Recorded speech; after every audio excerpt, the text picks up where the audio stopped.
Hello, আরও একটি নতুন ব্লগে তোমাদের সবাইকে স্বাগতম। তোমরা কেমন আছো? আশা করি তোমরা সবাই অনেক বেশি ভালো আছো। থাম্বনেল দেখে তোমরা সবাই বুঝে গেছো আজকের ভিডিওটা ঠিক কী নিয়ে হতে চলেছে আর কতটা বেশি ইন্টারেস্টিং হতে চলেছে। তাই বলছি ভিডিওটা কেউ স্কিপ করো না, ভিডিওটা শেষ পর্যন্ত দেখো আর অবশ্যই কিন্তু আমার চ্যানেলটা সাবস্ক্রাইব করে দিও। ভিডিওটা কিন্তু আজ সকাল থেকেই শুরু করলাম, যেহেতু বলেছি আজকে তোমাদের সাথে অনেক গল্প করব, তাই আর লেট করিনি, সকাল থেকেই ভিডিওটা শুরু করে দিয়েছি। আমি কিন্তু সকালবেলা আগে বিছানাটা সুন্দর করে গুছিয়ে নিই, জানো তো। বিছানাটা যদি এলোমেলো থাকে না, তাহলে মনে হয় কি আমার সারা ঘরটা এলোমেলো হয়ে গেছে, আর মনে হয় আমিও যেন এলোমেলোই রয়েছি, আমার পাগল পাগল লাগে। যাই হোক, বিছানাটা গুছিয়ে নেওয়ার পরে কিন্তু আমি চোখে ড্রপ দিয়ে দিয়েছি। আমার আগের ভিডিও যারা যারা দেখেছো, আমার চোখে একটু প্রবলেম হয়েছে, এই কারণে কিন্তু ড্রপটা দেয়া। জানো তো, সকালবেলা উঠেই না আমি বিছানায় বসে বসে 5 মিনিট নিজের জন্য সময় রাখি, কারণ সারাদিনে একটা প্ল্যানিং থাকে না, সেটা 5 মিনিটের মধ্যে করে নিই। তারপরে ঠাকুর প্রণাম করে দিনটা শুরু করি। আর এদিকে দেখো আমার মা কিন্তু উঠোন লেপছে, কারণ চৈত্র মাসের শেষ, আজকে বাড়িতে পুজো আছে, নীল পুজো। আমি ভোলে বাবার পুজো করব। আজকের দিনে নাকি উঠোনে গোবর দিতে হয়, তো উঠোনটা লেপলে না সত্যি একদম বাড়িটা নতুন নতুন লাগে। আর এদিকে দেখো আমার কিন্তু সকালবেলা পড়ানো ছিল, আজকে সকাল থেকে এত কাজ করতে হবে সেই টেনশনে আমি রাত্রিবেলা ঘুমাতে পারিনি। আর সকালবেলা উঠে রীতিমতো পড়াতে বসে আমি মুরগির মতো ঝিমছি, কেন কি জানি কি হয়েছিল। আর সবাই বলে যে চৈত্র মাসে নাকি ঘর ঝাড়তে হয়, আমি সপ্তাহে 2 থেকে 3 দিন মতো ঘর ঝাড়ি আর কি, ঝুলগুলো ঝেড়ে ফেলে দিই, তাই আমার ঘরে বেশি একটা নোংরা হয় না। তাও নিয়ম রক্ষার জন্য ঘরটা কিন্তু ঝেড়েছি। এদিকে জানো গোলু মহারাজ কি দুষ্টুমি করছিল, তাই গোলু মহারাজের মা আমাকে ডাকছিল গরুকে নিয়ে আসতে। তারপর আসার সময় দেখো এই গরুর বাছুরটাকে একটু আদর করে বাড়িতে চলে এলাম। আর তোমরা দেখো গোলু আমার গোছানোর ঘরটাকে কিভাবে এলোমেলো করেছে। আবার আবার আবার করো। এই এই এই এই গোলুকে খুঁজে পাচ্ছি না, কোথায় গেল গোলু মহারাজ? এই আবার লুকিয়ে পড়লো। একটু ওঠো বাবা, আমি এই একটু ছোট ছোট দুটো হাত দেখা যাচ্ছে, এই এই এই এই এই এই মাথাটা দেখা যাচ্ছে। তুমি কোথায় বাবা? ওইখানে গেলো, কই দেখি তো, ওঠো একটু ওঠো।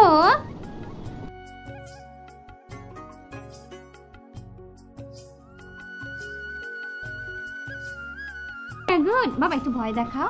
ও বাবা একটু ভয় দেখাও, বলো একটু ভয় দেখাও, বলো একটু ভয় দেখাও, ভালো করে একটু ভয় দেখাও। সত্যি কথা বলতে কি জানো তো, দুষ্টুমি করুক আর যাই করুক, ওর সাথে সময় কাটাতে কিন্তু আমার প্রচণ্ড বেশি ভালো লাগে। আর আমার রীতিমতো দিনগুলো কেটেও যায় ওর দুষ্টুমিগুলো সামলাতে সামলাতে আর ওর সাথে মজা করতে করতে। যাই হোক, অনেকক্ষণ তো খেলা হলো, এবার তো ঘরের কাজে হাত লাগাতে হবে। আমি কিন্তু চুল ফুল গুটিয়ে একেবারে ঘরের কাজে ব্যস্ত হয়ে গেছি। স্নানটা করে নিয়েছি সকাল সকাল। তারপরে দেখো ঠাকুরের পুজোর কাজে কিন্তু আমি সব জোগাড় করছিলাম। আমার ঠাকুরের পুজোর কাজ করতে না ভীষণ ভালো লাগে, জানো তো। আর সবচেয়ে একটা সত্যি কথা কি, আজকে ভেবেছিলাম যে পুজোটা করব না, কিন্তু বলে না যে যার পুজো সে তো ঠিক জোগাড় করেই নেয়। কোনো কিছু জোগাড় ছিল না, কিন্তু একে একে সব কিছু জোগাড় হয়ে গেছে। ধুত্রা ফুল, আকন্দ ফুল, না ধুত্রা ফুলটা তো পাইনি, আকন্দ ফুল, নীলকণ্ঠ ফুল, দুব্বা, দুধ, সব মানে বৌদিরাই সব কি সুন্দর করে জোগাড় করে দিল। আমি আর কি করব, আমি উপোসটা থেকে আর কি ভোলে বাবার শিবজির মাথায় জল দিয়ে দিলাম। জানো না কথা যে নীল পুজোটা নাকি প্রত্যেকটা সন্তানের জন্য তার মায়েরা করে, কিন্তু আমাদের বাড়িতে যেহেতু ভগবানের পুজো হয়, মানে রাধা মাধবের পুজো হয়, সেই কারণে কিন্তু ভোলে বাবার পুজো হয় না। ভোলে বাবাকে আমি পুজো দিই, আমার মাও পুজো দেয়, কিন্তু এই উপোসটা থাকা হয় না। আমি মনে করি যে ভোলে বাবার কাছে নিজের মনের ইচ্ছাটা প্রকাশ করবো, তার জন্য কি স্পেশাল কোনো দিন লাগে? এই পুজো তো সবাই করতে চায়, করতে পারে আর কি, আমার সেটাই অভিমত। তো আমি আজকে কি করেছি জানো তো, আমার মা বাবা আর একজন স্পেশাল মানুষের জন্য 3টে প্রদীপ বানিয়ে ভোলে বাবার কাছে দিলাম। তো যতটুকু পেরেছি নিজের নিষ্ঠা নিয়মভাবে পুজোটা করলাম। আর আমি কি করি জানো তো, আমি না মানে প্রত্যেক বছর আর কি এই দিনটাতে বিশেষ করে ভোলে বাবা কিংবা আমার যে রাধা মাধব আছে, জগন্নাথ বলরাম সুভদ্রা আছে, তাদের জায়গাটা ভালো করে পরিষ্কার করি। আর এখানে যেই ঠাকুর দেখছো, গোপাল, ভগবান, এগুলো না সব আমার গিফট পাওয়া, জানো তো। আমি ভাবি কি যে গিফট যখন পেয়েছি শোকেসের মধ্যে আটকে রেখে কি করব, তো আমি এখানে ফুল তুলসী দিই। তো আমি কিন্তু প্রতিদিনই ভোলে বাবাকে পুজো দিই, ভগবানকে ফুল তুলসী দিই। তো আজকে একটু স্পেশালভাবে দিলাম, সবাই যখন করছে ভোলে বাবার নামে যখন দিনটা, তো আমি সেরকমভাবে পুজো দিলাম। তো দেখো আমি যেই নিজের হাতে কিন্তু প্রদীপগুলো বানিয়ে দিয়েছিলাম, 3 জনের নামে যেহেতু প্রদীপগুলো দিয়েছি, তো 3বার করেই দেখিয়েছি, প্রত্যেকটা প্রদীপ সমানভাবে দেখিয়েছি। তারপরে ফুল তুলসী দিয়েছি। তারপরে দেখো আমি ভোলে বাবাকে কিন্তু সুন্দর করে অভিষেক করে দিয়েছি। জানো আমাদের গাছে প্রতিদিন এত নীলকণ্ঠ ফুল হয়, নাই নাই করে 30 থেকে 40টার মতো। আজকে যে কত কেউ আমাদের বাড়ি থেকে নীলকণ্ঠ ফুল নিয়ে গেছে, আর কি ভালো লাগছিল জানো ভোলে বাবাকে যখন আমি স্নান করাচ্ছি, যখন ওই মানে পুরো ঝেড়ে মুছে যখন সব পরিষ্কার করেছি, ভালো লাগছিল। আজকে মন থেকে খুব শান্তি পেয়েছিলাম। তো চলো আর লেট করে লাভটা কি, যেই কারণে ভিডিওটা করা, যে পয়লা বৈশাখ তো চলেই এলো, সব কাজই তো মোটামুটি হচ্ছে। আমি ভাবলাম আমি কি শপিং করেছি আর কোথা থেকে শপিং করেছি সেগুলো তোমাদের সাথে একটু শেয়ার করি। তো প্রথমে হলো নাইটি। মেয়েদের তো নাইটি একদম স্বর্গ, কার কাছে কি সেসব আমি কিছু জানি না, তো আমার কাছে নাইটি হলো স্বর্গ। তো আমি নাইটি থেকেই শুরু করলাম। তো এই নাইটিটা আমি নিয়েছি, এরকম আরও একটা নাইটি নিয়েছি লাল কালারের। তবে একটা কথা বলে দিই, কোনো কিছুই কিন্তু আমার পয়লা বৈশাখের উদ্দেশ্য করে কেনা নয়। আমার যখন যেটা পছন্দ হয় আমি না তখন সেটা নিয়ে নিই, আমার একটা রিজনেবল প্রাইসের মধ্যে। তো পয়লা বৈশাখও ছিল, নাইটি দুটোও হয়ে গেল, তো ভালোই। খালি নাইটি নয়, আরও কিছু হয়েছে। তো দেখো নাইটির সাথে সাথে আমি কিন্তু একটা পেস্তা কালারের, ওই বেবি পিঙ্কও না, একটা পেস্তা কালারেরই একটা আর কি পিচ পিঙ্ক যেই কালারটা বলে, ওই কালার একটা টি শার্ট কিনেছি।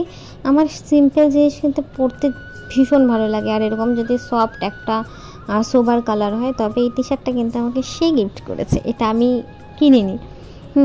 তো যাই হোক, আরও একটা লেগিংস দেখালাম, যে ওইটা কিনেছি আর কি। আর এই শাড়িটা জানো তো আমার মায়ের শাড়ি, শাড়িটা আমি মাকে দিইনি, মাকে অন্য একজনে গিফট করেছে, তো আমি তোমাদের সাথে একটু শেয়ার করলাম। জানো তো আমি কিন্তু বাবার জন্য একটা জিনিস এনেছিলাম, কিন্তু বাবা এই জিনিসটা ব্যবহার করে ফেলেছে বলে তার জন্য আর তোমাদেরকে দেখালাম না। এবার দেখাই কুর্তির কালেকশান। আমার না সেম এরকম একটা কুর্তি আছে, তো এই কুর্তিটা আমি দিদির জন্য কিনেছি, তাও তোমাদের সাথে একটু দেখালাম। দেখো এটা কিন্তু ভীষণ একটা সিম্পল কালার, তো ভালো লাগে আর কি দেখতে।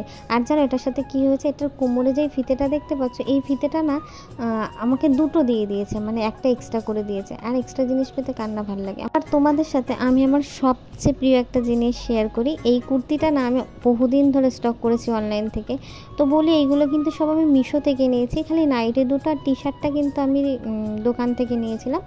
আর আমার যা কুর্তির কালেকশন সব কিন্তু আমি অনলাইন থেকেই নিই। আর দেখো আমি স্ক্রিনে এটা দিয়ে দিয়েছি এক্স্যাক্টলি ক্যাটালগটা, আর এটার ঘেরটা দেখো। আর প্রাইসটা শুনলে তো অবাক হয়ে যাবে। আমি বলবো যে তোমরা নির্দ্বিধায় এই জিনিসটা সুন্দর করে নিতে পারো। তো আমার ভীষণ ভালো কোয়ালিটি এসে, আর ঘেরটা জাস্ট অসাম ছিল, আর প্রিন্টটা যেরকম দেখেছি সেরকমই। তো এটার প্রাইস যেন কত ছিল, মাত্র 300 টাকা। ভাবা যায়? আমি জানি না কিভাবে পেলাম, আমি এটা বহুদিন ধরে স্টক করছিলাম, যেই অফারটা পেয়েছি সেই লুটে নিয়েছি। এবার হলো আমার ঘর সাজানোর পালা। আমার ঘর সাজাতে ভীষণ ভালো লাগে। আমি সাজবো আর আমার ঘরটা পরিষ্কার পরিচ্ছন্ন থাকবে না, ঘর সাজবে না, তাই কি কখন হয়? এই কারণে কিন্তু আমি একটা পেস্তা কালারের চাদর এনেছিলাম পুরো ঘরের জন্য, কিন্তু জানালা দরজা সবগুলো। এই কালারটা চুজ করলাম কেন জানো তো, এটা না আমার ভিডিওর জন্য ভীষণ ভালো হবে, তো সেই কথা ভেবেই এই কালারের পর্দা নিলাম। তো চলো আজকে এই পর্যন্তই। তোমরা কী শপিং করেছো অবশ্যই আমাকে কমেন্ট করে জানাবে। আর নবস লাইভ চ্যানেলটা কিন্তু অবশ্যই সাবস্ক্রাইব করে দেবে, আমার পাশে থাকবে, আর বেল আইকনটি প্রেস করে